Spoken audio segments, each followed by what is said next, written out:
today I have my special guest, Baha YETKİN. Hi, Baha.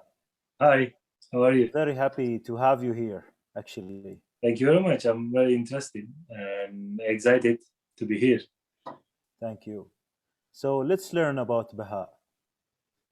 Yes, I was born in Istanbul, 1984, and I grew up there. And 5 years ago, I moved to London, basically, and briefly, I can say this. Mhm. And I graduated from trade high school. Then I went to economics university, Anatolia University, in Mhm. economics department. At the same time, I went to conservatory as well. Mhm. I finished conservatory in 3 years. Normally, it was all 6 years. I'm a bit impatient, I think. I finished early. Yes. And my teacher lived in like 2 3 buildings next to our apartment, so it was a chance to me. Mhm. And I called him, and I was used to call him and at nights, evenings, and teacher, are you have time, and do you have time, I'm coming to ask my questions. He said, oh, okay, come. Oh, okay, I'm bringing a tea. Come and ask your questions. And then I did actually one-to-one lessons, as well as the conservatories, like group lessons in class. Uh-huh. It was really good chance to get the idea and specific points from your master. It was really good chance for me, and also being in Istanbul, it's another chance, because you can reach the masters of Turkish classical music in Istanbul very easily, because they do concerts in every week, almost every week or every 2 weeks. You can find their concert, you can reach them and ask your questions easily, or you can book their time to do some one-to-one lessons. Mhm. So it was a lucky time for me. Interesting. So, Baha, if we go and deep dive into the start of the music journey, how it started. Yeah, actually, I was used to play volleyball in that time, Mhm. like my teenage time, 15, 14 years old time. Yeah. And then I suddenly decided to give up the playing volleyball. So Uh-huh. then my parents sings as well.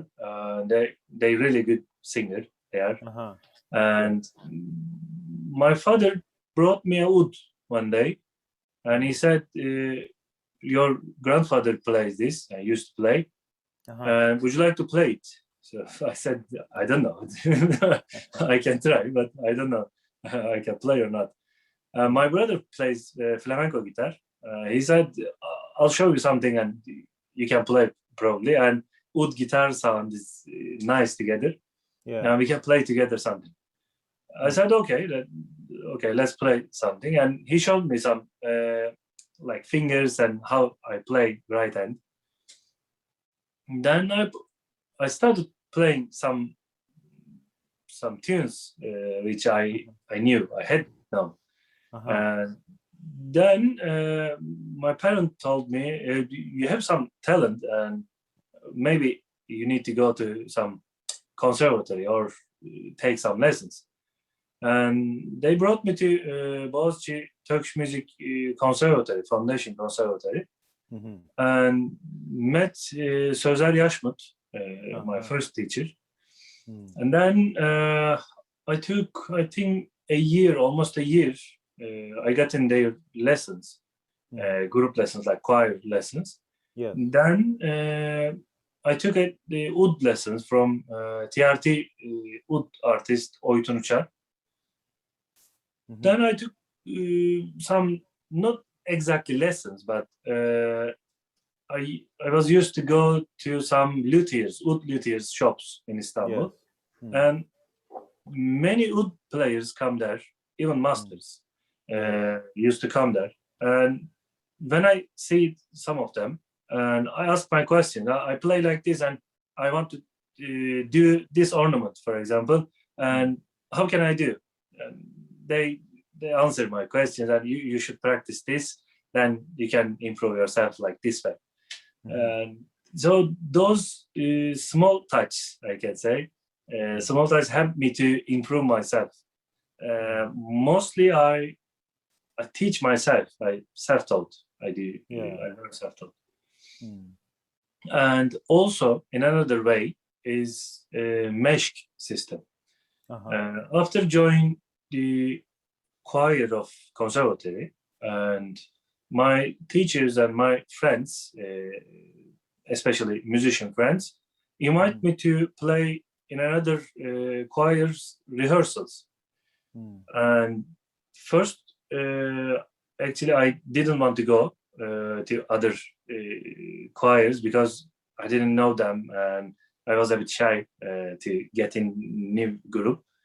And then they said you can find a new opportunity to improve yourself.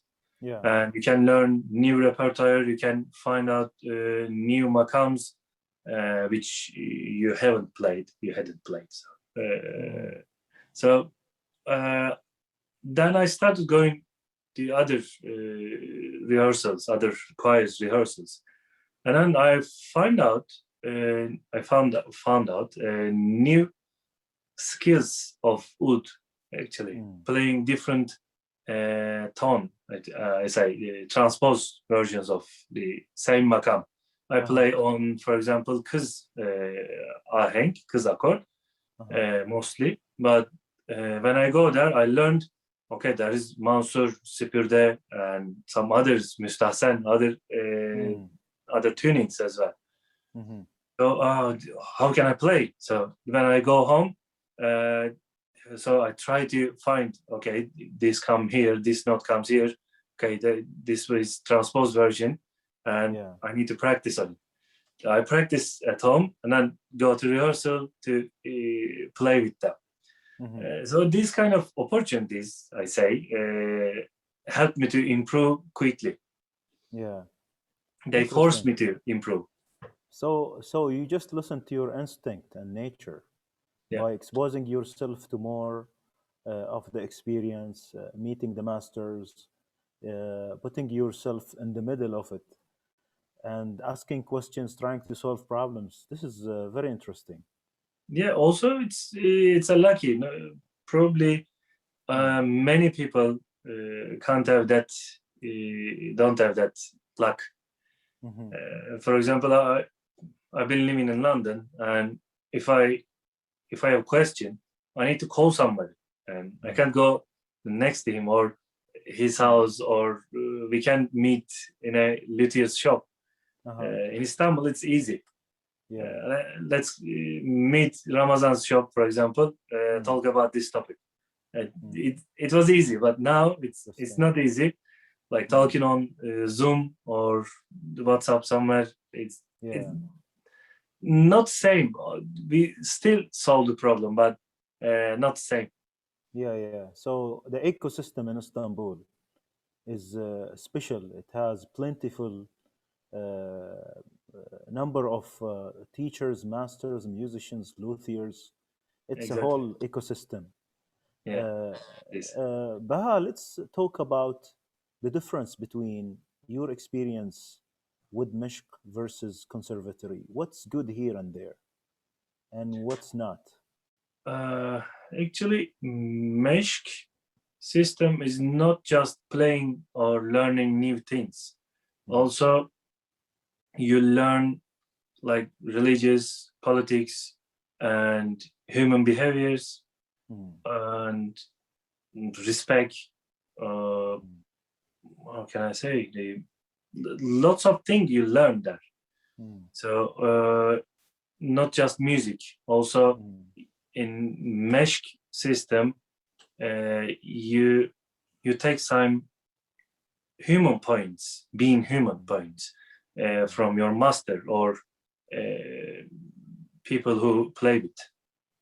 So it's like, how can I say? It's like closed system, closed group system, but everyone teach each other. It's really interesting thing. Even you're learning music and you learn different things as well. And I like mesh system because you can't find those things in like books or somewhere else. Not the same. You can read something about music, but not like mesh system. If you play, you can feel the music. This because if you don't know music, if there is new song, you don't know its feeling, and with your master or with the masters, playing with the masters, you can feel their feelings and or how they react or how they act to show their feelings with that song. It's a different system, I think. Not just in Turkey, not just in Istanbul. Arabic music is same, Indian music is same. We have some differences, of course, but it depends on the religion and traditions. Like Anatolian traditions, Mesopotamian traditions, Indian traditions are different, but the mentality and idea is same. Play together, share your knowledge, share your humanity. Like everything's are same. Just cultures are different. Ways are different. This is the good part of Meshk. Exactly. Yeah. What about the good part of the conservatory experience? Actually, I think socializing, having different friends, different characters, and also I like observing people. And in conservatory gave me lots of chance to observe different people because that conservatory is a foundation conservatory, so you can get in even if you are 50. If you pass the exam, you can get in the conservatory. It's not easy, but easy also for some people. So you can find out, you can observe people from like 18, 19 years old till 60 years old. So you have lots of range, lots of people to observe, and different characters and different like heart or feelings. Same song, each person sing, you feel different. Another person sings, feel different. So also it gives chance to understand people's soul or like mentality, how they feel when they sing the same song. This may be not there in Mishk, right? Because Mishk is, as you say, the closed group, so maybe they look like each other, or they are more in mesh system, yes, they know each other almost. Not maybe well, but they know each other and they can feel each other while they are singing or while they are talking. It's normal, but in a choir, especially choir rehearsal,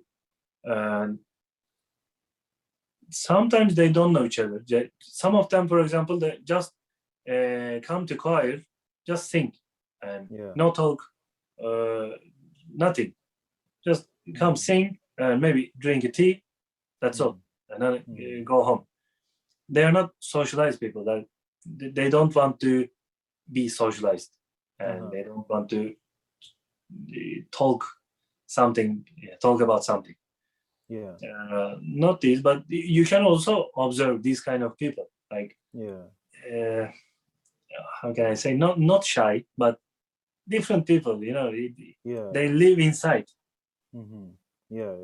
I got you. Like introverts, they call them. Yeah, introverts. Exactly. So, what is it that you miss in the Mishk and you find in the conservatory, or vice versa?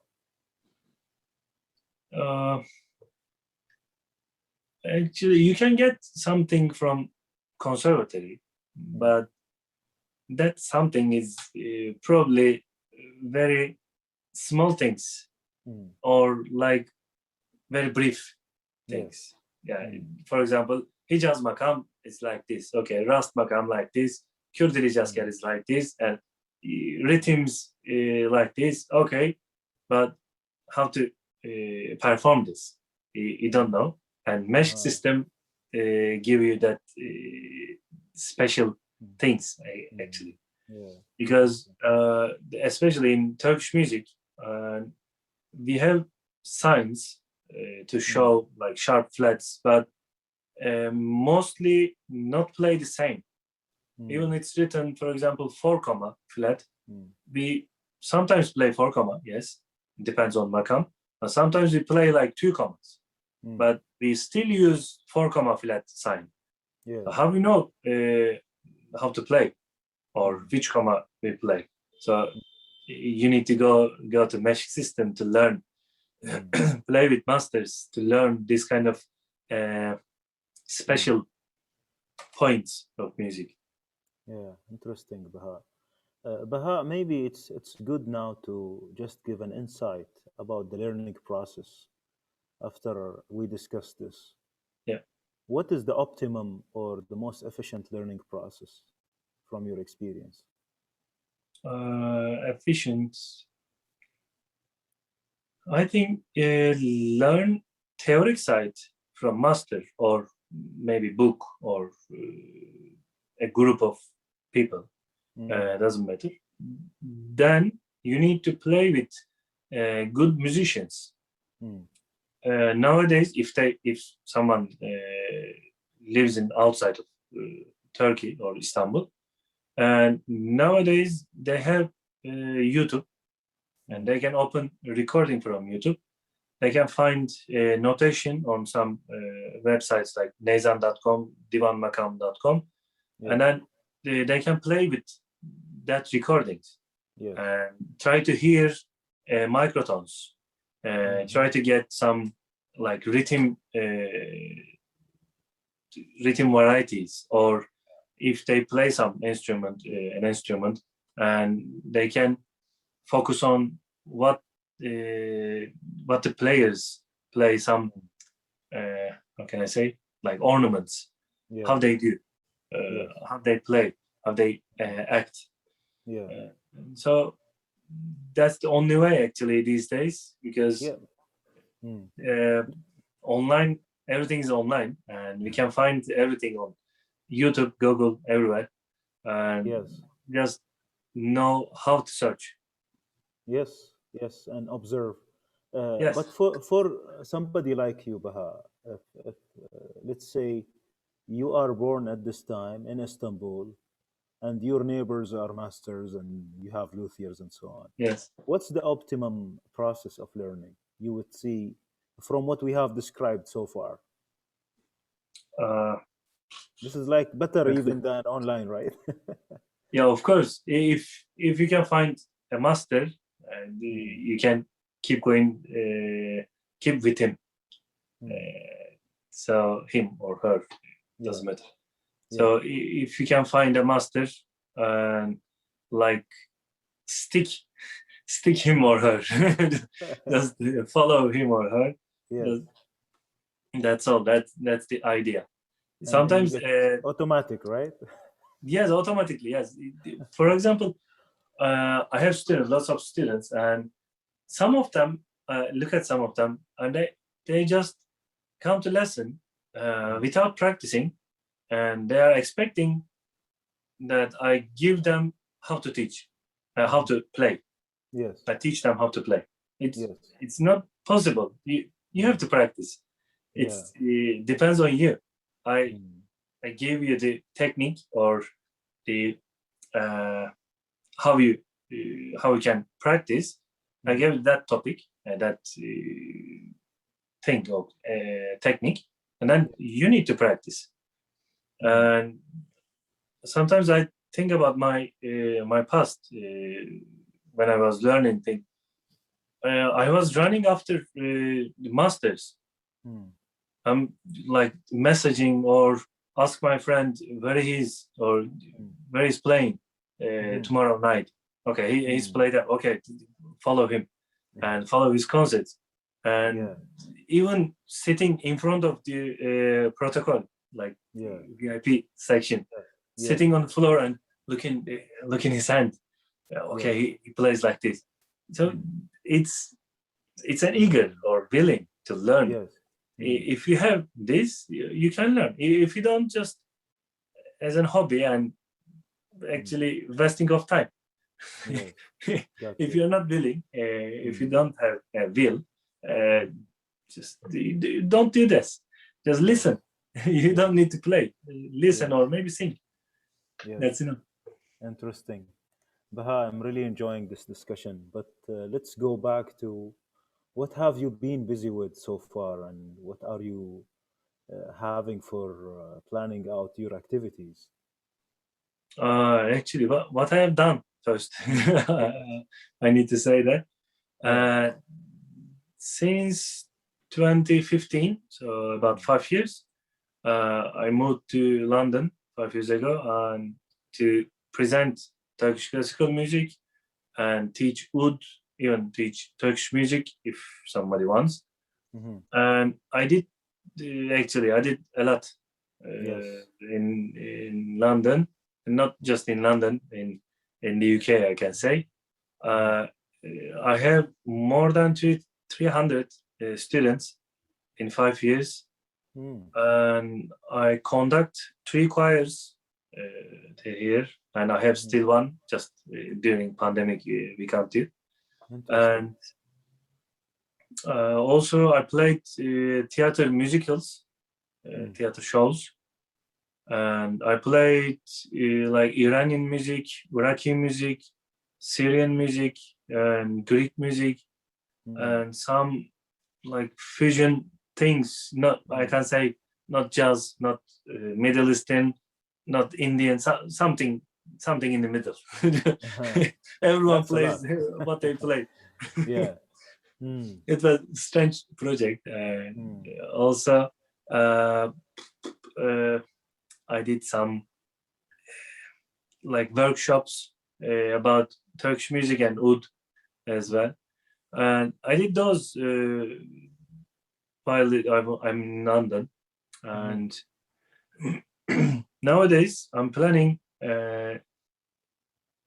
I'm not planning. I'm preparing, still writing oud method, and also planning to write a makam music, like not guide, but makam music book, actually, to explain makams, each makam with their sayr style and example pieces, like that old will be pieces. In English, hopefully. In English, yes, it will be good. in English. It will be in English. And because in Turkey, many people know how to play, and they learn from like choirs or masters.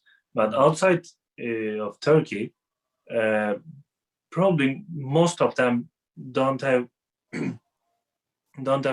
opportunity or maybe budget to come to Istanbul, learn something, or live there to spend some time with masters. It's not possible, but I created new things as well on YouTube, and also new platform Superpeer, and I do some online lessons, online sessions, and also sometimes I do some Instagram live sessions to play some tunes and talk about some music, oud, something. And actually, those were helpful. They told like audience or listeners told me they were very helpful, and keep going this, and I'm gonna keep going. Actually, you have really put an impact online, Baha, and it's really being seen reaching a lot of places. I see a lot of people really reacting positively to them. Thank you very much, really, for all this effort. You're welcome.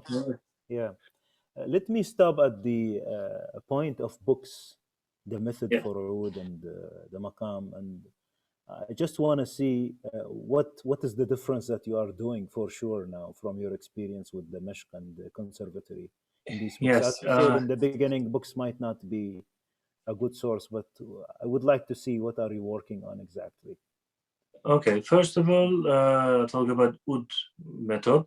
I'm gonna write oud method in English because there are, I think, two English oud method, but they are not good. One is very thin, and it's written method, but methods would be like academic stuff, academic thing.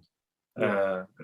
But that method's not academic things. Just give some exercise, or that thin one, just show the notes, which strings has which notes, and that's all. Just and how to It's play over. basic things. It's not a method. It's Yeah. just like guide or something. I want to Introduction. write. Sorry. Yeah. Like introduction. Yes, It's introduction. just Yes, an exactly. yes. Exactly. Yeah. I want to write like 3 volumes, wood method. First for like beginner or learner, I can say. Second one, people who wants to improve their skills, like changing positions, or maybe add some different ornaments, very easy ornaments, and very common ornaments. And then third one would be like a bit masterclass level, to do some difficult ornaments and specific, like we say, tambur çarpma. It comes from tambur, or sometimes we do some bağlama right hand technique, and we like immer to wood, and I can explain this how to play. So these kind of like specific things each book has. And I'm gonna finish, I think, end of this month, the first book, and then I'll send editing something, and then probably June I can release it. Interesting. And And what are the supporting mediums you are putting with it? Are you going to put some videos, yeah, I will. audio? I will. Okay. Yeah, I will. I will put their videos on probably Udemy. And 2 parts. Like if you want to get the videos from Udemy, you have the book inside the like In the course. in the course. But if you buy just a book, you can buy. And also there will be some of them has QR codes, like how to tune, how to use metronome, or maybe just basic things I can show on YouTube, probably QR code to YouTube, and that would be helpful for people who wants to learn. Interesting. Okay. Yeah, and then this is the oud method book, 3 volumes. Yes. Yeah. And makam book is a complicated one because nowadays we teach. I don't teach anymore, but I don't teach like this way. But many people teach and learn from scale system. Yeah. But makam music doesn't have scale because makam is a very characteristic melody. So if you do a melody, goes around the note, and it has very characteristic sound. So this is a makam. You don't need a scale, because if you use a scale, for example, like A minor scale, like 1 comma or quarter flat, B flat, C flat. So if you have this, you can play many makams, even if there are fa sharp, F sharp, like 6, 7 makams I can explain on this makam, this scale. Scale, yes. So how to divert this, how to make their difference. If you don't know their behavior or their character, you can't separate it. Yes. You can't recognize even. Yes. Because all are same alterations, same signs, same scale, but different feelings. If you don't know how to express the makams, you can't feel, you can't express these makams, and you can play even. Interesting.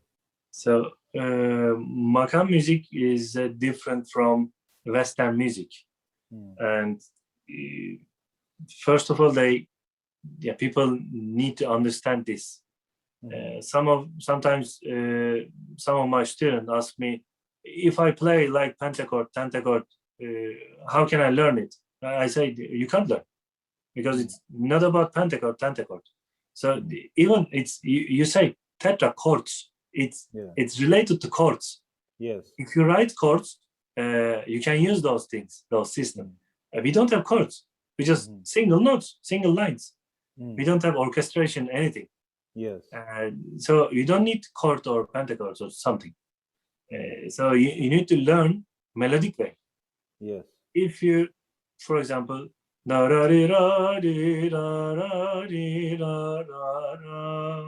if you do this, it's a character. So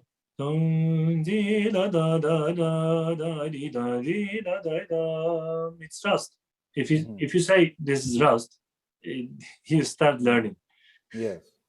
So this is rust. You don't need like sol major, G major scale to explain rust. This is rust. Yes, I got you. Actually, it's easy, and I'm gonna write this kind of special technique. It's actually not my technique, not my teaching technique. It was used to explain. It's what used to use to teach in this way, like 400 or 500 years in Ottoman period. Yeah. So they used, and they brought the music here today. Yes. So it works. And So our masters also, like Cemil Bey, Yorgo, Mesut Cemil, Necdet Yaşar, even Yurdal Tokcan, Necati Çelik, Göksel Baktagir, Derya Türkan, İhsan Özgen, those learn from this way, not scale system. Sometimes they use to explain makam's scale system, but they say, okay, that scale is like this, but listen to me. Yeah. Always they say this. Scale is this, okay, but forget about it, and melody is like this. Yeah. Interesting. So that's the main idea to learn makam music. And how big will that book be, and what content are you planning to have in?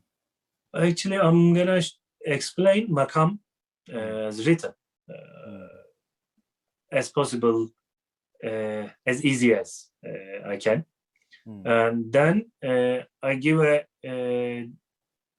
seyir sample, like melodic development sample, and then give one or two like specifically show the makam songs which specifically shows the makam. Like, for example, if I explain the Rast makam, Meragis, it was told Meragi, but it's called Ajems. Ahmedi Nesimi Sopudem.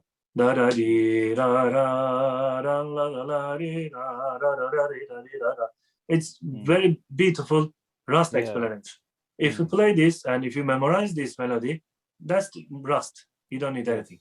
Interesting. So these kind of examples, or if you play Sultanegah, for example, Al Sazını Sevdiceğim, it's called.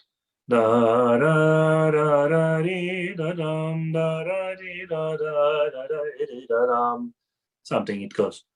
So like it's like that's the exact point. The essence of it. Sorry? You give the essence of it with the Exactly, very great example. Yeah. Yeah, and good examples. Mm. and that's all. And also some like improvisations. And also I'm gonna use QR code again to show to direct to YouTube video. And they can also I'm gonna write some like subtitles.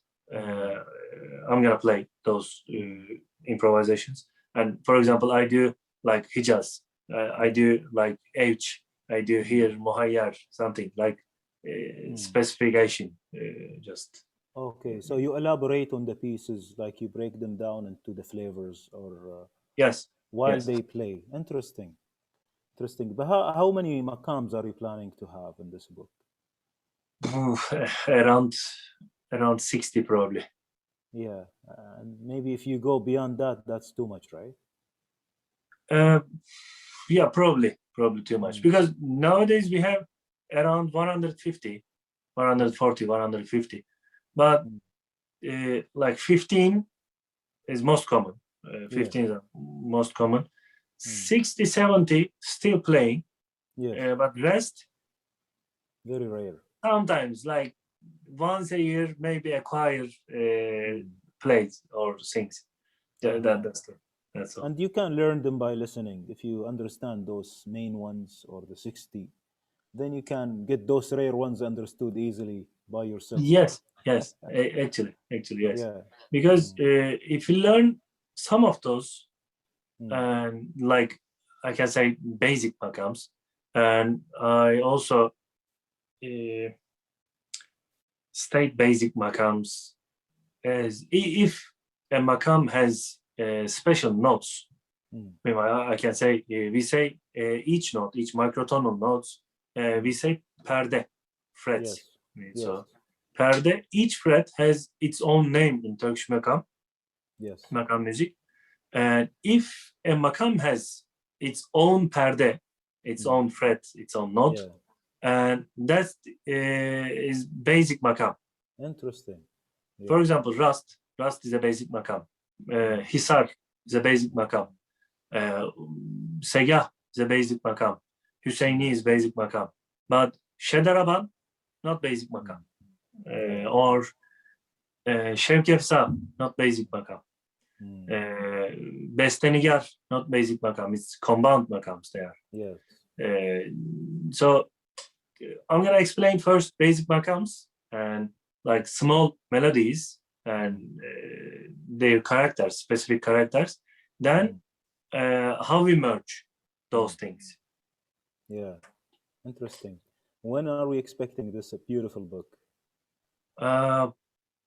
Probably I'm gonna I'm planning to release end of this year, but hopefully I can write all things until end of this year.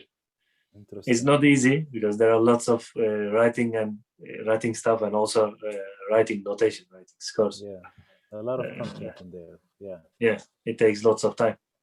Baha, let's highlight now about Arabic, Turkish music. You always have something to say about how they diverged, Yeah. about westernization, timbered scales, arrangement, classical versus commercial. Let's talk about these things. Okay.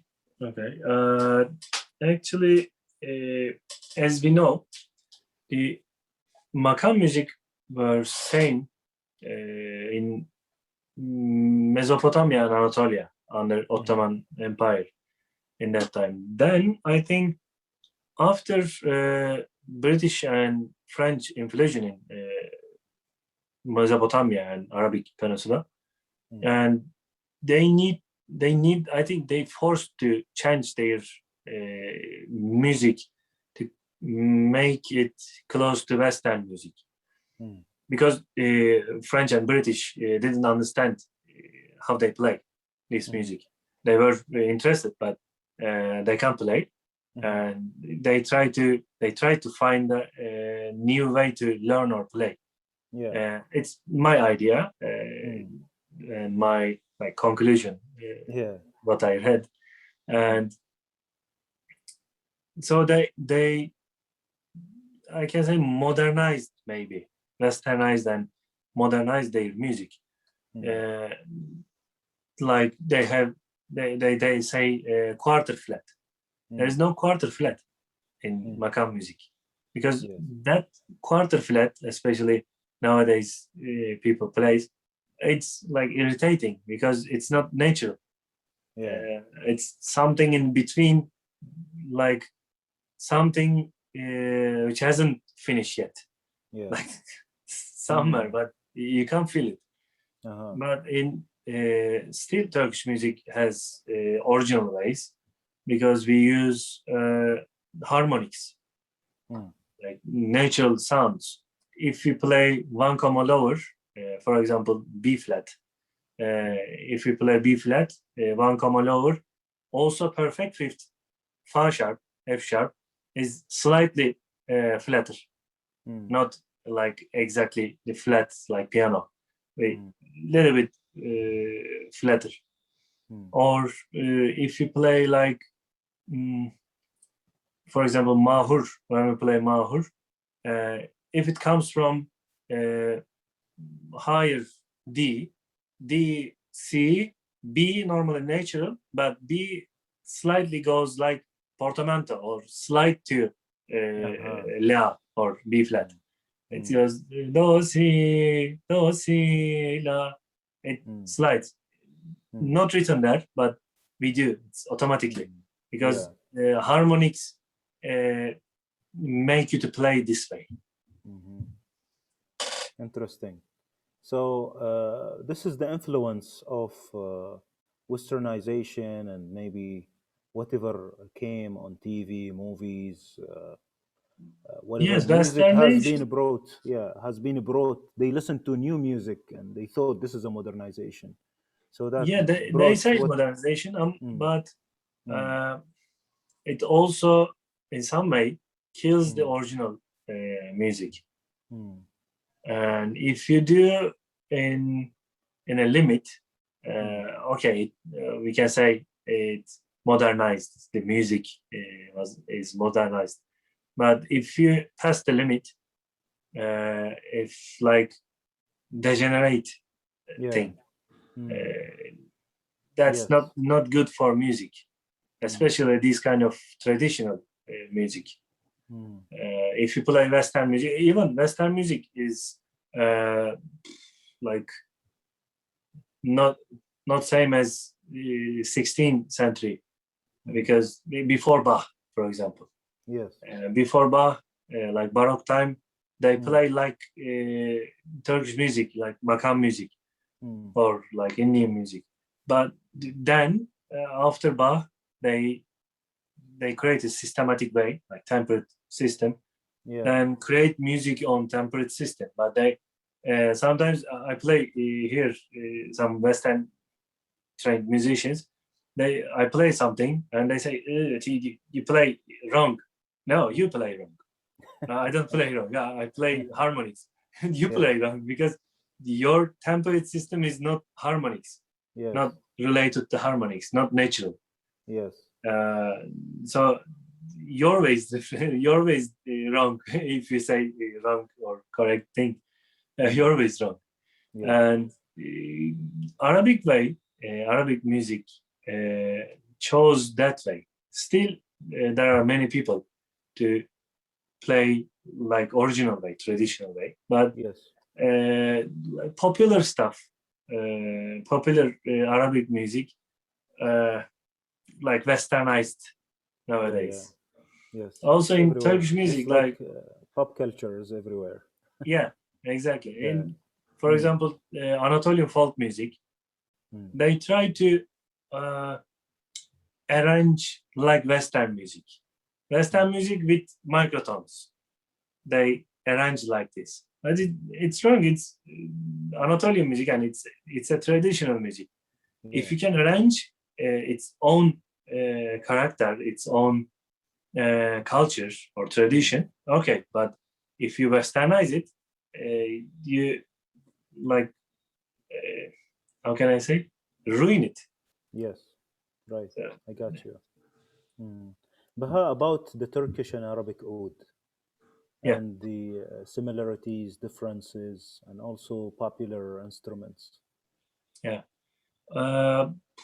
First of all, I can say there are 3 different wood shapes because of related on Turkey, Syria, and Iraqi. Syrian, Egyptian close each other, but Iraqi is different and Turkey is different. Mainly 3, but of course depend on the region. Some luthiers make some different shapes or different lengths, and it can happen. It's normal. And second thing is length of string. So I mean this. This bridge to this bridge. Turkish oud has 58.5, and Syrian I think 59-60. Iraqi I think same 60, around 60-61.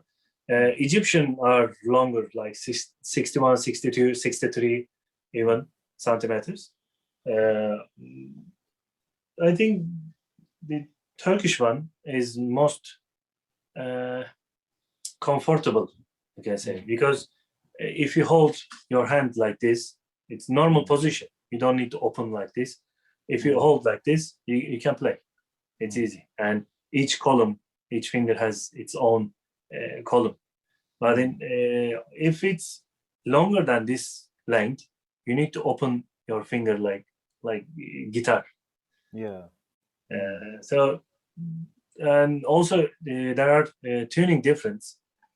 Turkish music has like D, A, E, B, F sharp, C sharp is original tuning, and Arabic tuning all is one notch lower. So G has G, not G, C, G. What's this? D, A. Sometimes they do G. They make together here. Those are together, and then G again. C again. Sorry. Yeah. G, C. And Iraqi tuning, it's called F to F. F, C, F, C, G, D, A, F. They tune. So it's, I think, depend on how they play or what they play. Now, when you say Iraqi Baha, do you mean those that are influenced by Targan, Sharif Muhyiddin Targan, or you talk about general Iraqi? It's, I think, general thing, and also I think it came from Barbat culture, maybe. It's another instrument. It's like ancestral food, Barbat. And also I think they need higher tonality, higher tone, higher sound, like more sharper sound. That's why they add F note. It's normally like Arabic C to C tuning, like C, but additional note is below. It's F note. Yes. I think they need more like higher notes, and they add another string. And for the popular instruments, which one? The Turkish and Arab. Yes. Now, is oud a popular instrument in Turkey? I mean, when did it show? Roughly, I mean, if we talk about bağlama is more popular than oud. Till today, Yeah, today. And oud was never maybe a very front-end instrument in the old days in the Ottoman Empire. Yeah, mostly, yes. In harem, most women play oud, like we call jariye, like sultans' women's, wives, maybe we can say. They play oud, kemençe, ney, kanun, those things, but oud mainly they play oud. I think it's easy to play and sing together. And also you can give some chords to like what can I say? Filling. Accompany yourself. Yeah, Easy to accompany. interesting. And then it became very popular, and pieces were written for it. Great composers appeared, and so on. Yes, Yeah, yes. interesting. I think after Targan, it became popular. After Targan, and in Turkey, Cihan Tanrıkor after him. Also, there were some popular people like Coşkun Sabah, Sinan Özen, Metin Şentürk. Those like 80s, after 80s, 90s, they play oud and sing their song, their compositions, and they played like popular music. They did popular music, and everyone knows, this is oud. Okay, Coşkun Sabah plays it, or Metin Şentürk plays it. So they know from them. Interesting. Let's talk about the makam community in London and the UK. There is actually there is no makam community in here. Yeah, there are some people, of course, from like Arabic side and Turkish side, Greek side as well. But we can't talk about like a community.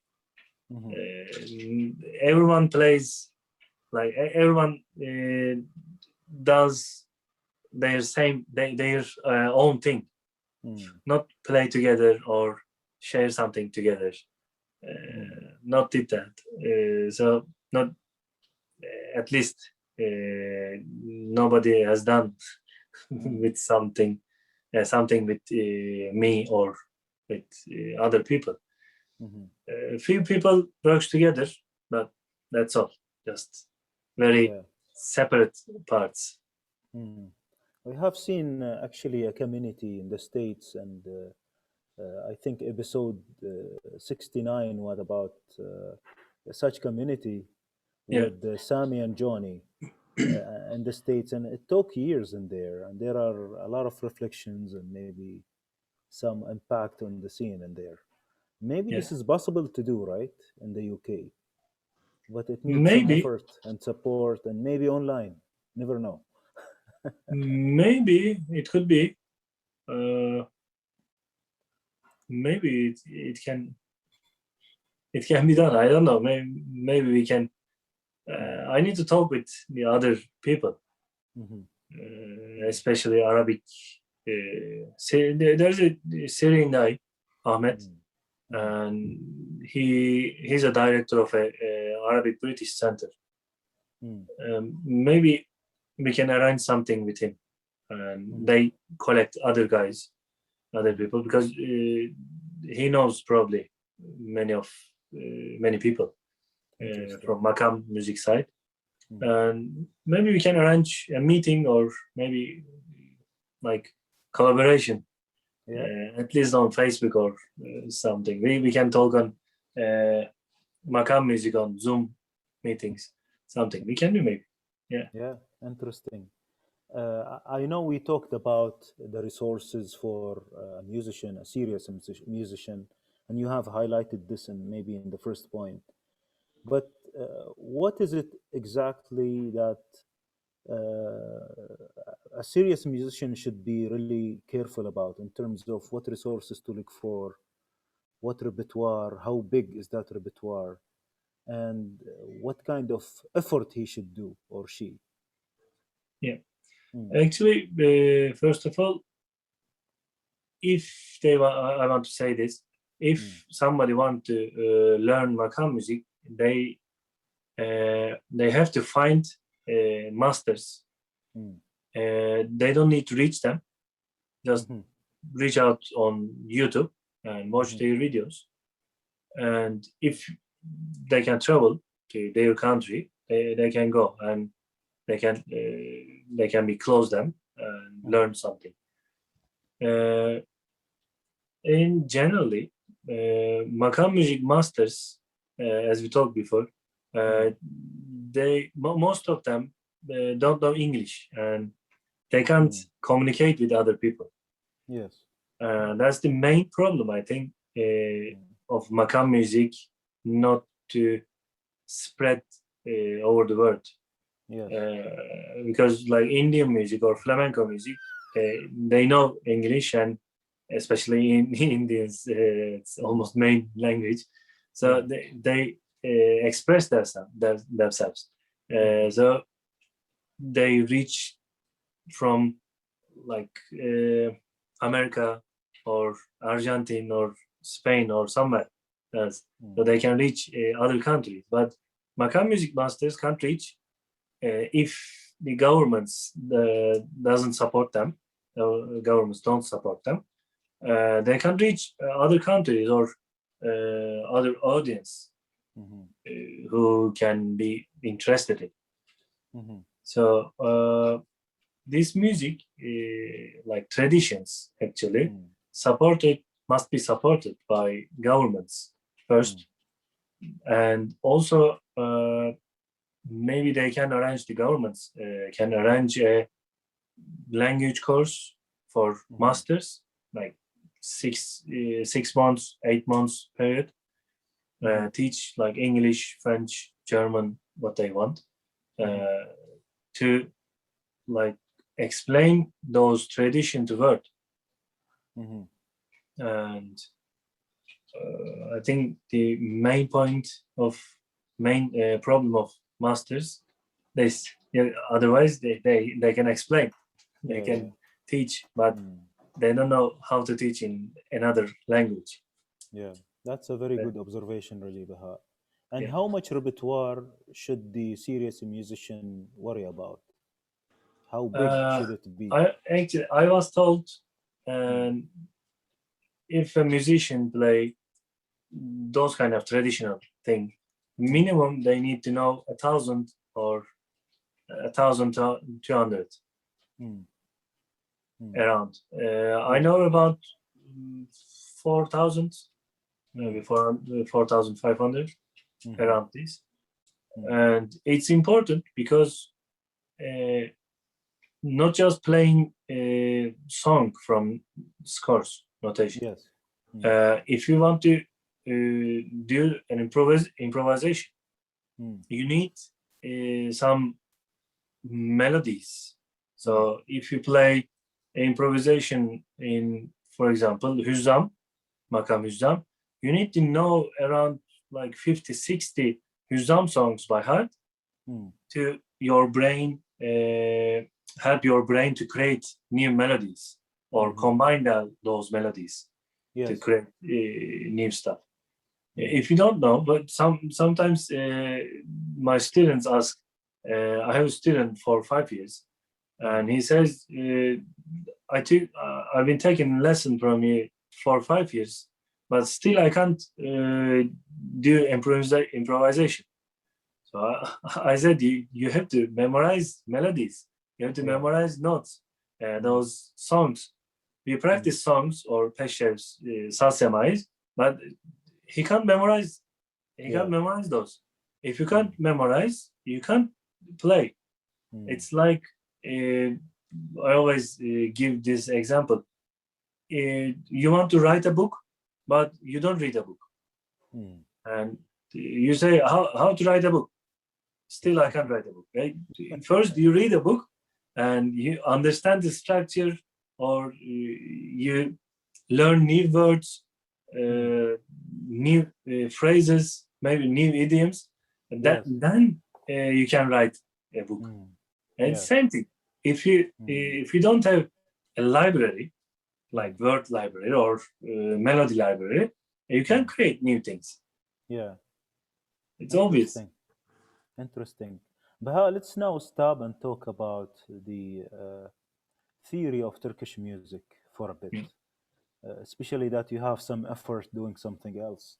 There is a very great impression, or maybe positive impression, about having a complete or maybe concrete music theory for Turkish music. We say we have Ezgi, Yakta, Hussein Arel, Ozgan, a lot of books in there, and people talk the same language. Is it one type of theory or many different versions? First of all, Actually, after 1930s, there is a one theory that's scale system, and which is wrong, I think. And but still, people use this system because old, how can I say, like Ottoman stuff, or in Turkey, there are some people, Ottoman traditions are bad or wrong. That's an like idea. I think thesis. And but it's not wrong, because if they bring the music nowadays from 13, 14th century, so 5-6 centuries, if transfer the music in this way, so it works. So we need to use this. Not just music, also the other cultures, other topics as well. If it's about Ottoman side, this is bad. Why? They need to modernize. So they need to listen opera, or they need to listen classical music. So first you learn your own music, your own land's music. Then you can learn other musics. So it's not like logical, but they believe that. And that's why we use today's like template system to explain makams, and we can't explain, and nobody knows, nobody learn it. They put a lot of effort into that, and then the results are so scarce. So as you said earlier, that maybe they need to go to Mishk and live with the masters, and the masters know actually how it works, and that's why who succeed actually got the right thing to succeed with. So now this impression of a great concrete theory outside Turkey is there, and people say, okay, now we learned that the theory we learned to do through westernization is wrong, let's copy Turkey, while the Turks today are saying this is wrong. So we should, or maybe better, learn to avoid it and then do the right thing, right? And I see that the theory you are talking about is not far from what we know from Urmawi or Maraghi or whatever old books. Still works, it describes what we do today very well, with the different maybe tunes or degrees of commas, which we are not sure about. Those are same, still same.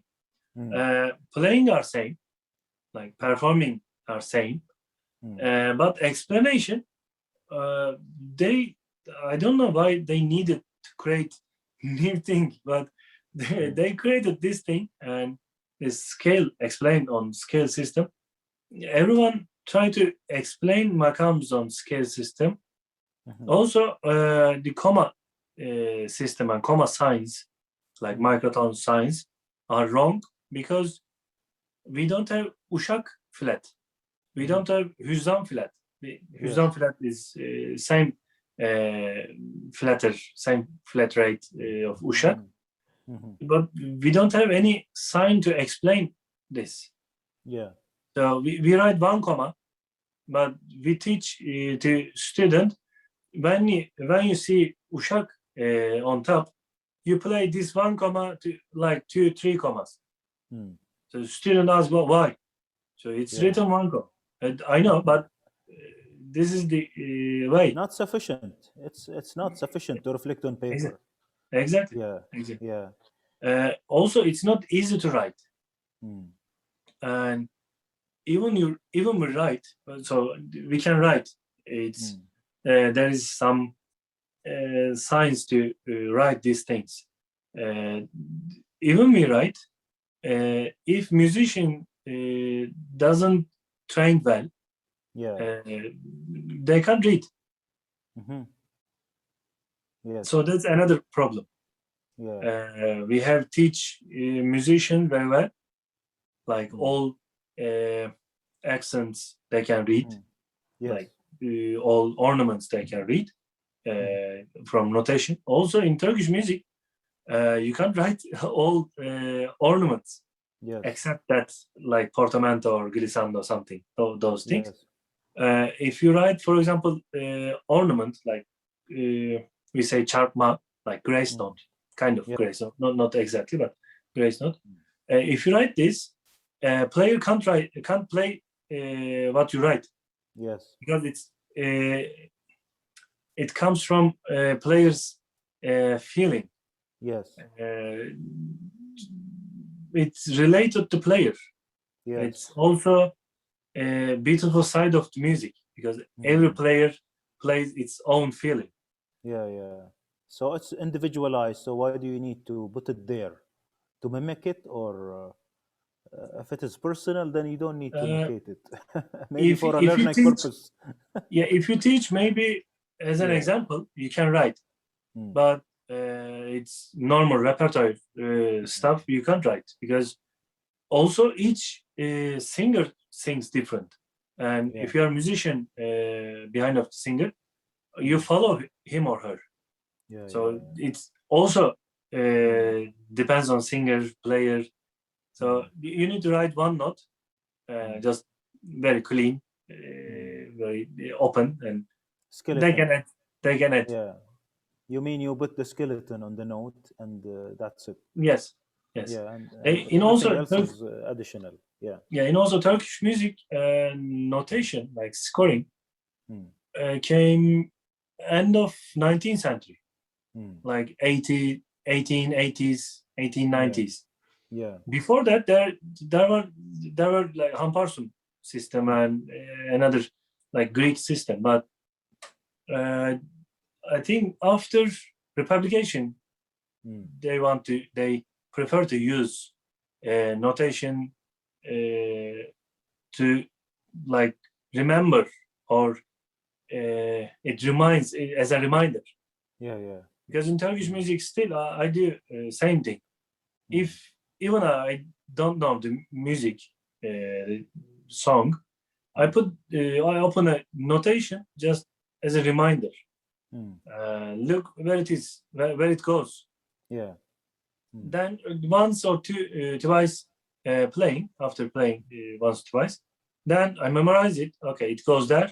Okay, I can play. So this is a part of mesh, actually. Yes. Learn the song by heart and memorize it, and then express, play with your expression, with your feeling.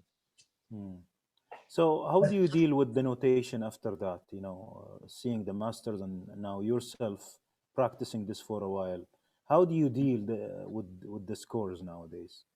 Just as a reminder, as a guide, or you take it away so you don't get distracted? Still as a reminder. Still as a reminder. No, some, for example, some notes written, some note has some ornaments written there, or some like accents, like forte, piano, crescendo, decrescendo. It was written, but nobody cares about it. So if you know the song, you can play what it needs. Yeah. So if the song like cheerful or sad, you have to play like this. Yes. So it's a composition. It explains something. You need to express and explain the composer's feeling to audience. Yeah. You transfer it. Yes. You need to transfer it. Interesting. Baha, just let's pause here for the concept of the ahang system. Yeah. Now you have one notation which is a bit higher than the standardized. Yes. Right? And you keep transposing while playing based on the singer's voice, where it lands and so on. So just explain a bit about this for the viewers. Yes, I can explain this way. Makam music system in Turkish side explains in a 2 octave scales from D, lower D, mean before below the stuff, and a higher D, 2 octave higher D. Between those 2 octaves, we explain all makams, some alterations, some flat sharps. We explain all things. Related to this, we write all notes in same system, also 2 octave system. Write this, and we transpose simultaneously while we're playing. For example, Rust is written on Sol, like if you think scale G major, it's written, but we play on different tonalities because we, as we thought, we don't need chords, so we can transpose in everywhere. Right. It's not related to chords, harmonics, something. We don't need to write again. So it's even, for example, I can give an example. So Kurdi is like Phrygian. So this is the Kurdi, for example, tetrachord. I can do, this is piano mi, concert pitch mi. Turkish music related to bola ahenk, ney. Turkish music related to ney sizes, about tonalities, tunings. So this is bola ahenk, ney, la. We say dugah. La, si, do, re, do, si, la, la. If you go one tone lower, it's called süpürte ahenk. La, si, do, re, do, si, la, la. Same thing. And one tone lower. La, si, do, re, do, si, la, la. La, si, do, re, do, si, la, la. Same. La, si, do, re, do, si, la, la. La, si, do, re, do, si, la, la. It doesn't matter. Play which note you play on. So, but do we need to practice all these positions, or maybe need to retune our oud? Yeah, if you play an instrument, you need to practice, because right hand and left hand positions will change. So you need to prepare. You need to be prepared to play on these positions. Okay, interesting. Now going back to the theory, actually this is an extension to the theory question. Okay. And you really explained it very well, Baha. Thanks.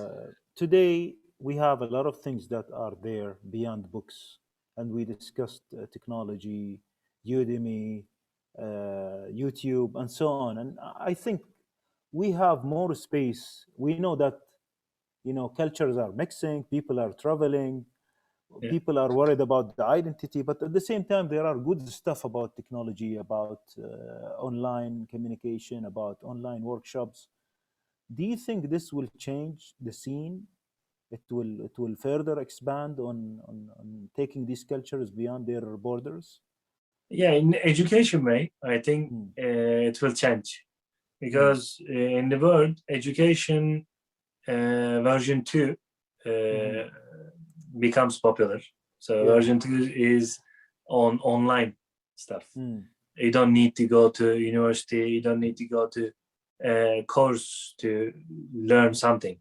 You can do the same thing. You can learn everything from your home. That's the system. And also everything becomes online. Like shopping becomes online. All sorts of services. Yeah, lots of services. Yeah. Work from home. Yeah, for example, yesterday I have a problem with cargo shipping things. I called them. They like automatic message, and I say, go to our website and do this, blah, blah, blah, and reach our agent. Okay, I do this, and like directly talk with agent, like writing on WhatsApp, something. It's like chat program in that, and I talked with them. They solved my problem. It's easy. I don't need to call even. It's easy. Also, it's written, and they send you an email what you talk about, what you talk. So it's as a proof. It's good thing. It's not far to see maybe mishq happening online. we just Hopefully see the latency resolved. Yeah, there is a group in America, probably Yeah. in San Francisco or Los Angeles somewhere. They are software engineers, and they are also musician.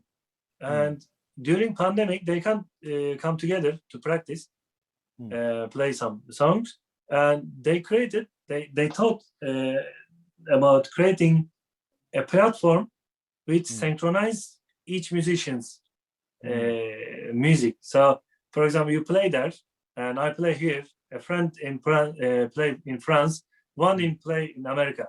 So play together and hear each other voice at the same time, without latency.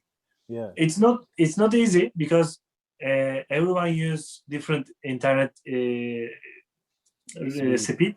bandwidth, So there are different latency, but if they write good software, convenient software can adopt these seconds. Interesting. Maybe. Interesting. Yeah, possible. Baha, you have done really great job on your YouTube and super speed and super peer, right? Yeah, and, super peer. And we would like to have a flavor of this. So we would like our viewers to see Baha actually give them some material in this interview. Yeah. What would you like to share with us? Actually, I do makam explanation video on YouTube in Turkish, mostly in Turkish. I add, I think, 2 or 3 videos English subtitle. Yes. But each video is like 20-25 minutes, also 30 minutes. So it takes too much time to add English subtitles. Yes.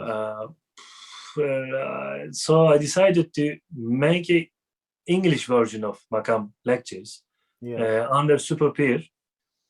Probably I'm gonna start beginning of May. Just I'm preparing some documents and how can I share, how can I give them as a note. I'm preparing this, and also I'm writing Ud method, makam music book. So lots of things, and I need to have some time. Yeah. Interesting. Actually, I have seen a lot of the things you have shown in Turkish and in English. Yeah. And it is really interesting, and you have very, very good material you are presenting generously.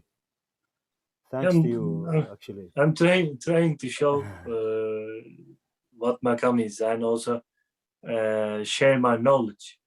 Yeah, So especially in English, it will add a value in English because it's very rare to find good material in English, actually. Unfortunately, yes. Yes. Do you want to share something now with our viewers?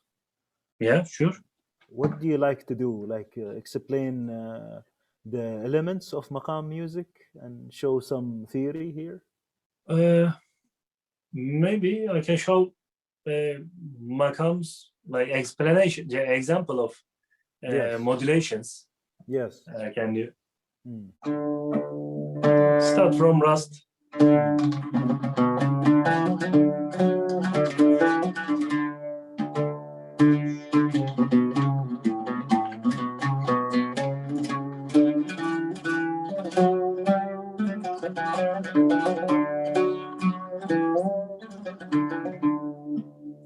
This is Rust. Now start modulation.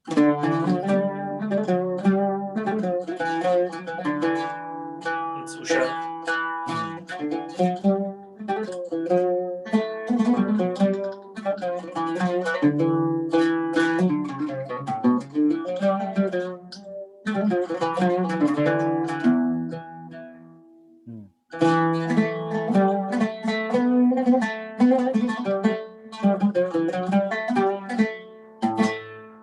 This is Neva because Re note. This note is called Neva.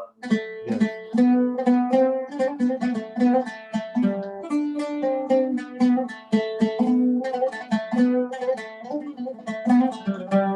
Charga.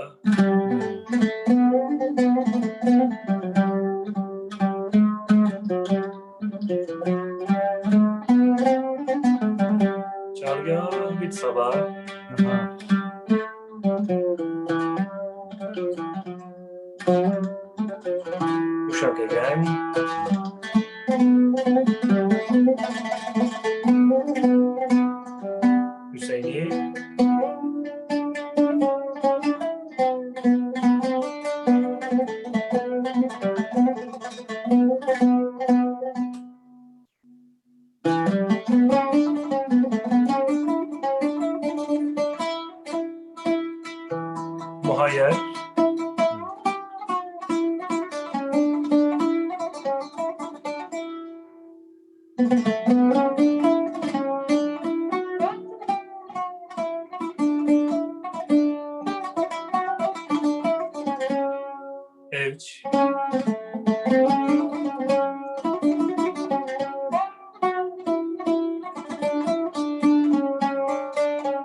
Rust again. Allah. So this is Rust Murakkab in this case, right? Rust Terkip, yes. Terkib. Okay. It's called Terkip. It's like original Rust, makam Rust. This is Rust. Then where it goes, it's all is a modulation. Yes. So Turkish music composition style, like construction style, is like writing a composition, like writing an essay. Like opening, development, and conclusion. Opening, if you play Rust Taksim, opening part must be Rust. Then development part, whatever you can do, it has some like common and like modulation under rules. It's own rule. You should do this. Then, as a conclusion, you come back to Rust and show Rust again. Interesting. I really invite our viewers and listeners to go to your channel, and we will share it later on, to see a full flavor where you there explain on the board the commas, the tetrachords, and all of these things, and then how they go. And you show compositions, you share solfege, a lot of interesting things. And in other cases, you show complete pieces and the sayer and so on. Exactly. That's very interesting, actually. It's another efficient way to learn solfege. If you do solfege while you're playing, or just before singing, just doing solfege with a good musician accompaniment, you can improve your hearing. You can train your ear to hear microtones, also intervals, like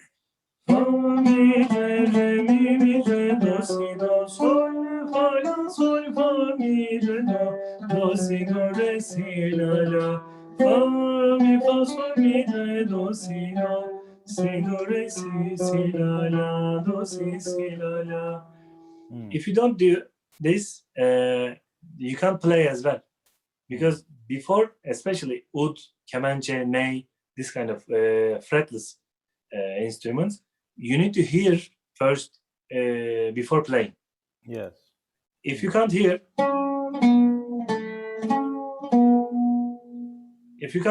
this interval,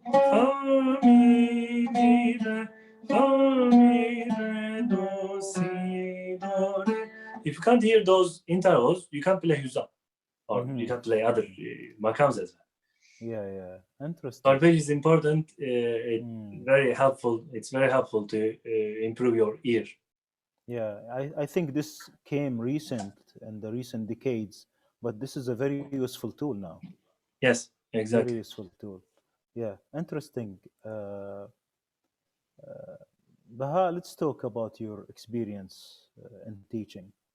Okay. Let's stop and talk in some detail about your teaching method. Okay. Yeah. I've been teaching for 15 years, maybe more than 15 years. I would say you are lying. You're still young. I started music in my 16. Yeah, 16. I was 16. 16, 17. So when I was 20, I finished conservatory.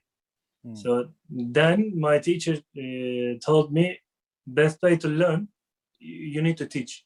So if you teach and when you stuck somewhere, if you can't explain, that's point you need to learn. And you haven't learned, and you need to repractice. Yeah. Then I think I did 5 years, almost 5 years, 4 or 5 years, until 2007. Then I went to army, like our standard military service.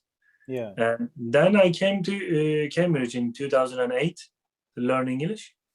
And during those periods, like 2 years, almost 2 years, I didn't teach. But after come back to Istanbul from Cambridge, I started teaching again. Mm. And I think in 15 years, I have around 500-600 students, Mm-hmm. and most of them learn something. Yeah. And I learned as well. I learned and I improved myself as well. Because, for example, 10 years, I taught Oud, and nobody asked a question like about position. Yeah. One student asked, "How can we do this?" So stuck there, and I do, but how can I explain? Mm. And I do that things, but how can I explain easily? And how can I teach? That's Yeah. doing thing and teaching same thing. It's different. Yeah. Teaching ability is different, and I created new thing, or created a solution for that student. Yeah. And also it should be convenient or relevant to his ability as well. Uh-huh. It's not like one thing suitable for everyone. Yes. It's not possible. I teach in different way. You teach in different way. Same thing. Yes. For example, new thing. For example, I played this with my student.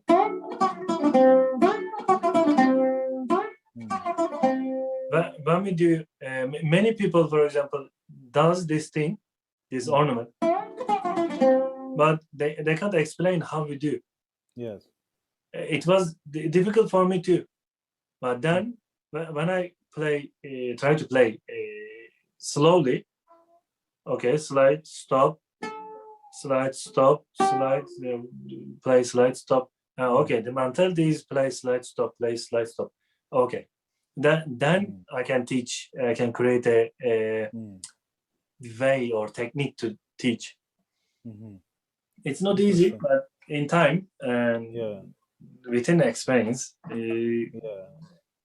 you learn as well. You learn how to teach and how to express. And Baha, again, the same line of discussion here. Music is melody, is technique, is positions, the instrument, singing, solfege, rhythm, the form. Yes. For example, all sorts of forms of songs, of sharkis, of like instrumental. These are too many things. How do you arrange to teach? I mean, in a session, your students. What do you do, like physical or online? Same. I do same thing, physically and online. Same thing. First, the student needs to improve their technique and understanding of wood and which string has which notes, and make some combination of both hands. Do good synchronization.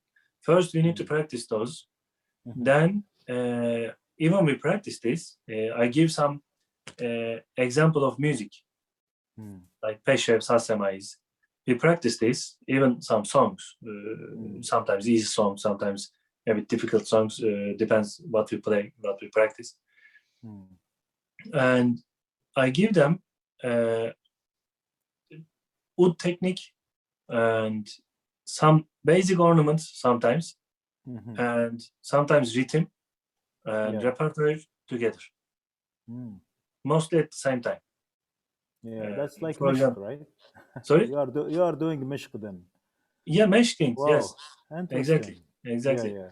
Online we can't do we can't play together because of latency, but I play and student play, like bar by bar, or maybe line by line.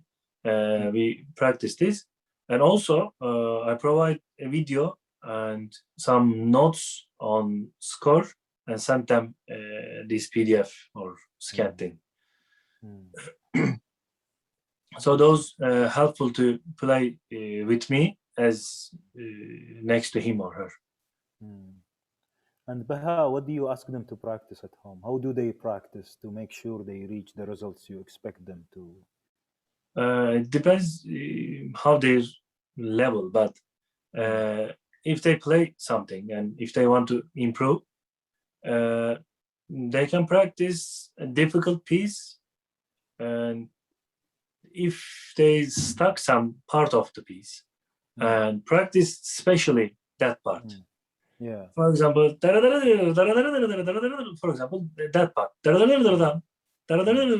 that part. If you stuck to this thing, if you can't do this, make it slow. Just take that part, make it slow, like this, and use metronome. Practice like faster and faster. So if you come to same speed as you want to play, okay, that's done, and then you can pass there, and you can practice maybe whole part.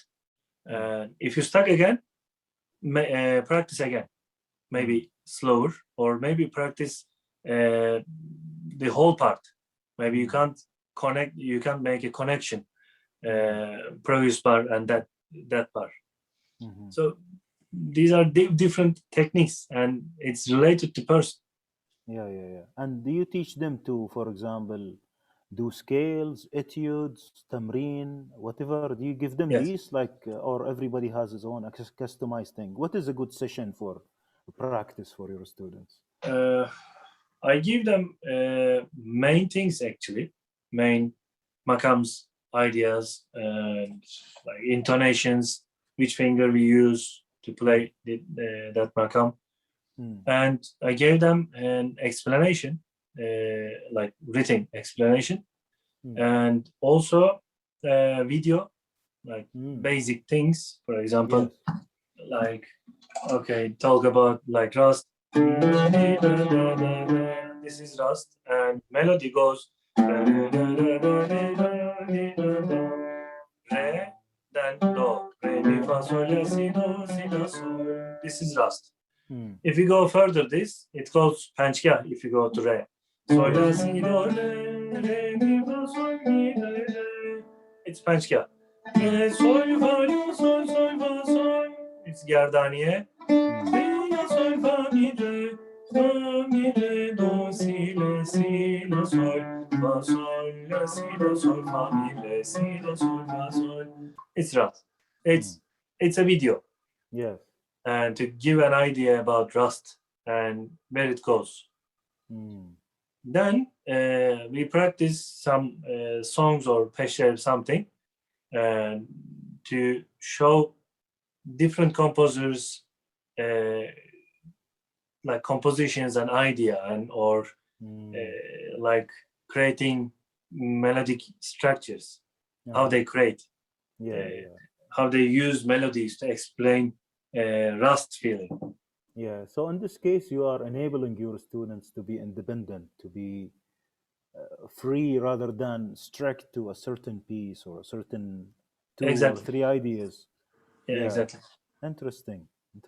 They don't stick with my melodies. They can find out new melodies, and even they create. If they can create, they can create their own melodies. Now that we are talking about creating melodies, let's head into compositions. Yes. And I know that you compose and you talk about compositions in your videos. Yes. Yeah. I do. Tell me about that, Baha. Actually, I compose based on makam music and use Turkish rhythms, like Middle Eastern rhythms, I can say. And sometimes I use flamenco rhythms because I played flamenco, like not played, accompany flamenco. I know some flamenco modes, forms, and tempos, rhythms. I use sometimes those kind of melodies, especially when I play like Kurdi or Muhayyar Kurdi stuff. It's very very common melodies in flamenco. They use Phrygian mode or some like Dorian mode, major scale. If I play those things, I can use some flamenco, flamencoish, I can say, flamencoish melodies or tempos. I can create. And do you have your compositions published somewhere so we can? I have one album and 3 singles. They can find Spotify, on Spotify, iTunes, Google Play, YouTube as well, everywhere, all digital platforms. Yeah, interesting. I remember one of your comments in one of the videos. You said in order to improvise, like you said earlier today, or to compose something of a value, you have to memorize maybe 4,000 things on Rust or 1,000 pieces on Rust. On smaller makams, maybe 60, 70, whatever available examples there, to get acquainted with it, you embrace it, and then be able to say your own. This fits into this context of composing, having the courage to compose, knowing that, oh, this is really a good idea, or maybe something new that I made. Yes, it is. It is. You learn, if you want to makam, if you want to learn makam music or Turkish music, you need to learn lots of songs, sasemais, to create your own stuff. As I told, if you have a library, if you fill your library, you can create new things. Otherwise, you can't. It's not possible.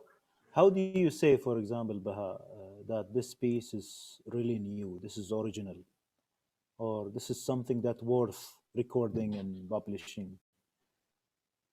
I don't know. If I feel it's fine, okay.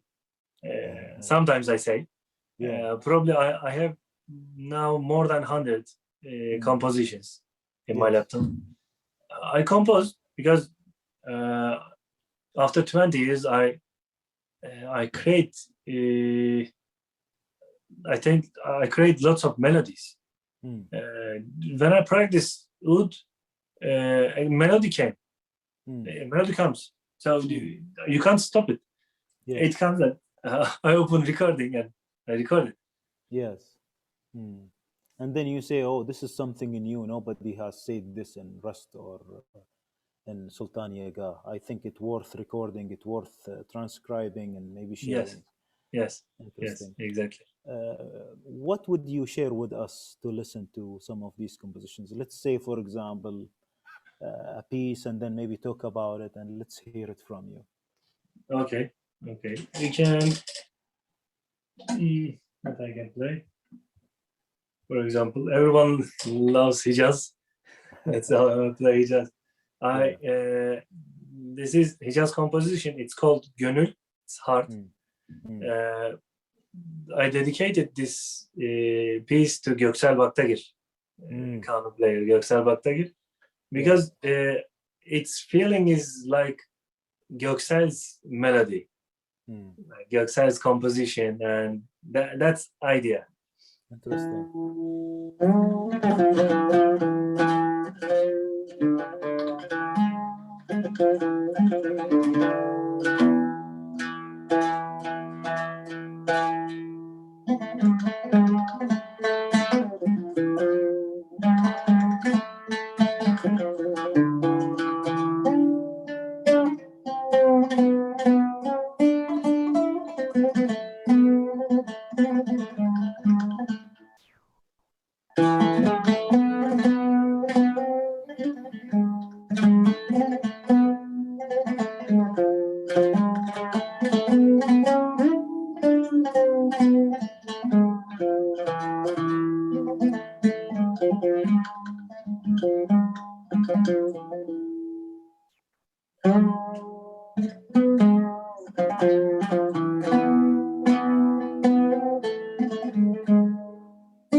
Allah. Beautiful. Thank you very much. Baha, let me ask you about how can students and listeners, viewers, reach you out? They can reach or whatever. They can reach on social medias, all social medias, as Baha YETKİN or somewhere in YETKİN Baha viewers. Because Baha YETKİN was taken. And I changed surname first, YETKİN Baha. But they can search as Baha YETKİN on Instagram, Facebook, YouTube, SoundCloud, Spotify, everywhere. And they what can they get? What they can get listens? How do they get listens? How? They can listen on Spotify, especially mainly. They use Spotify, Deezer, Amazon Music, everywhere. And also my Taksims and live performance on YouTube. They can find on YouTube page. YouTube page also Baha YETKİN. They can find easily. And the new platform SuperPeer slash Baha YETKİN. They can find the link there. And if they want to take a lesson, they can book my time from there on SuperPeer, superpeer.com/Baha YETKİN. It's new platform, but very useful, very helpful for like teachers or this kind of thing. Interesting. Baha, actually, I really enjoyed this discussion and interview. Me too. Thank you very much. I was holding myself. Too many things we can discuss actually. And this is a call for another meeting soon. Actually, with you. Whenever you want. Really enjoyed. What would you like to say at the end of this interview?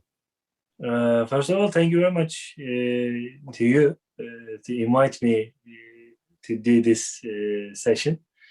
It was very good for me, and I'm very happy to be here to talk with you. It's a nice program. I'd like to join again. Yeah, sure. We'll have you again soon, Baha. See you again soon. Sure. Yeah. Bye for now, our listeners and viewers. Thank you very much. Yes. Bye-bye. Makam. And makam music is not a music that can be explained with scale system. Nowadays, many people use scale system to explain Turkish makam music, but it is completely wrong. It's very wrong, because makam music is not related to scale. If you take a scale, you can't learn it. If you try to learn on scale, you can't learn it, because, for example, Hüseyni scale, it's written Hüseyni scale.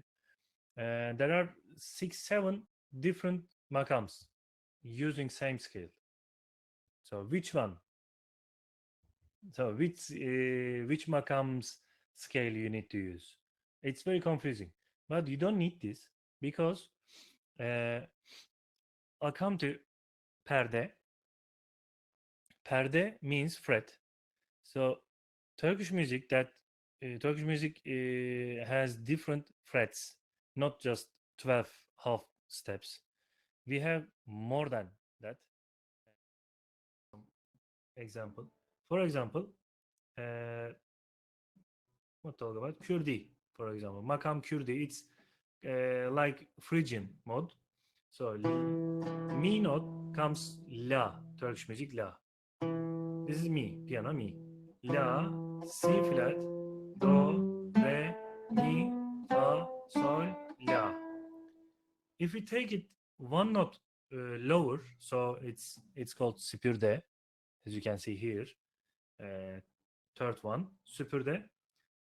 It comes D. So Turkish music sol. From here we take this is not sol anymore. We say this is la, but related to süpürde ahenk, süpürde register. This is la. Why we do this? Meanwhile, I need to say that. Why we do this? Because ney positions, ney finger positions, all the same on all sides of ney. It's really cheating, but we try to find the correct position, but they play just same position. All are same. It's unfair. So that's why la is always la for us. See, la, la, si, do, re, mi, fa, sol, la, sol, fa, mi, re, do, si, la.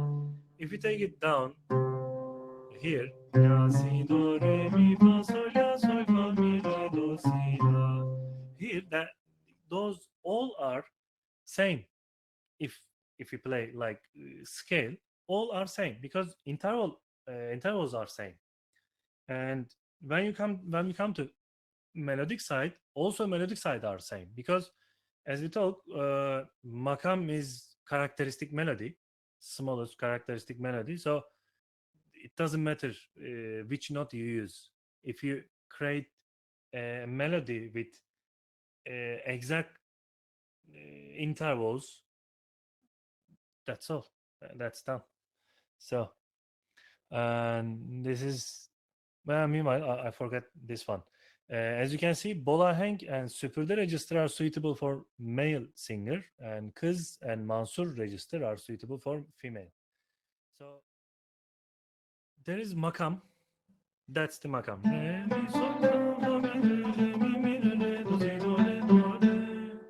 Sometimes the makam just one note, like do si or sol si, two notes. Sol si. This is sega. We don't need any other note. Sol si, sol do si do si, sol si. If you add some notes, it can possible. But this is sega. This is a small, actually small makam, I can say. And the big one with modulations, some ornaments or something else, with those like development parts, it's called terkip. Another, so opening, there's seyir. Seyir is development part. Opening, seyir, conclusion. When you come together, it's called terkip. Terkip is like a main structure, or you can say building. You can do entrance and the top, and then seyir, making whole levels, and a whole building called is terkip. So when you do uşak, for example, sol la do si si la do si la la sol fa sol la sol la. This is uşak. I do briefly. Do si la si do re mi fa mi re mi do re. This is neva re mi fa sol la sol fa sol la. This is not called muhayyer. La la sol fa sol la la, do, si, la, sol, fa, sol, mi, Hüseyini, sol, fa, sol, la, sol, fa, mi, re, mi, re, do, çarga, do, si, do, re, mi, re, do, si, do, la, sol, do, si, do, re, do, si, la. Come to conclusion. Do, si, la, sol, fa, mi, fa, sol, la, si, do, re, mi, fa, mi, re, do, si, la, re, do, si, la, sol, do, si, la. This is Uşak. So it's called those things. If you do this, it's Uşak terkip. So Uşak building.